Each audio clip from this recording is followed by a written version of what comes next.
Hunters, you are up next. Let's take a look at your new exotic armor. Once again, not everything here is guaranteed to be in the Taken King. First up, we have the ATS-8 Tarantella chest armor. Few known bonuses on here. In the second column, you have the option of either reducing incoming arc burn damage or increased armor when using an arc-based subclass. The main bonus is the Tarantella, where you take reduced arc damage from minions of the darkness, and arc grenades and arc blade recharge faster. Well, this exotic is actually pretty good, but it's obviously going to excel in arc-based activities, and pretty much exclusively there. The main bonus does have some all-around utility, charging your stuff faster, which is nice, but I imagine that you're going to switch this anytime you're going up against a lot of PvE arc damage. Outside of arc damage-based activities, it's not as good, obviously, but this is pretty clear-cut when it's good and when it's not as good. The sealed Hamkara Grasps are up next. The only known side bonus is the option of decreasing your melee attack cooldown time, which is good. Nightmare Fuel is the main bonus where you gain an extra melee charge and melee damage has a chance to automatically reload your primary weapon. Oh boy. Well, the effect seems pretty good. Let's talk about the current subclasses. It's more of a utility bonus as opposed to something that's going to increase damage or effectiveness a large amount.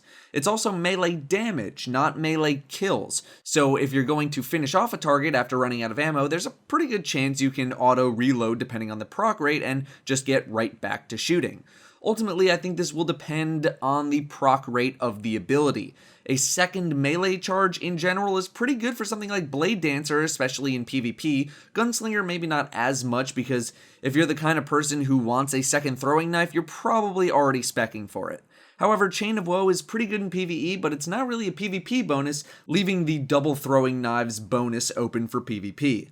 Seems like a tough call right now. Need to see these in action with Gunslinger and Blade Dancer first. PvP Blade Dancers might find the second charge pretty useful, but you can also spec for Fast Twitch, which boosts your recharge rate on Blink Strike, meaning maybe you don't need this as much. Night Stalker though. Night Stalker may have a pretty good time with these in PvE and Vanish in Smoke. Vanish in Smoke is a really good utility ability to have in case your teammates are in trouble, or even yourself, and having two of those, I think that's going to be pretty handy. Even for PvP, smokes are very good. I'm not sure if the damage of the smoke itself will qualify for any sort of melee damage for the primary weapon reload part, though. Shinobu's Vow are another set of gloves. The only known side bonus is Fastball, increasing your grenade throw distance, which is alright. The main bonus is New Tricks, where your skip grenade is improved and you gain an additional skip grenade charge. These are basically the nothing monocles in skip grenade form, although we don't know how the skip grenade is improved right now. If it's improved in a really good way, I would expect to see these with a bit of frequency, PvP and maybe a little PvE as well. Two grenades are basically always a benefit, but once again, how much of an improvement Skip Grenade gets will determine the fate of these gloves. Graviton Forfeit is a badass looking helm. The only known side bonus is Heavy Lifting, which is not too bad. The main bonus is Elusive Shadow, where you gain the Night Stalker subclass node Shade Step for free, which is that dodge roll move. Now, I wonder if this helm will only get you that bonus if you are a Night Stalker, or if you can be any subclass and get the ability. Usually things like Unlock X for free are tied to an ability that affects another ability, so you have to be the corresponding subclass of the exotic. However, Shade Step is an ability in and of itself, which leads me to believe that there is the potential of being able to be any subclass and be able to get Shade Step, which would make this really good. However, the fate of this exotic will rely on how viable Shade Step actually is as an ability. I have pretty high hopes for it in PvP. PvE, it theoretically has some viability of getting you out of problem spots, but obviously it's not a damage exotic. If Shade Step is going to be as good as I think it's going to be, and you can get Shade Step while using any subclass and not just Night Stalker, expect to see this helm a lot.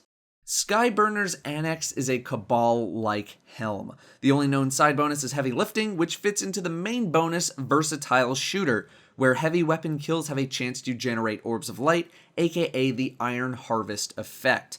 Orbs collected while your super is full have a chance to grant special ammo. I'm not terribly thrilled with this helm. It's not top tier, but I don't think it's bottom tier.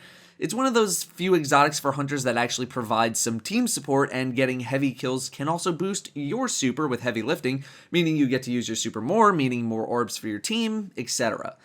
What I haven't become a fan of is this whole picking up orbs while your super is full having some other effect, and that's mainly because all of the other effects have not been that great.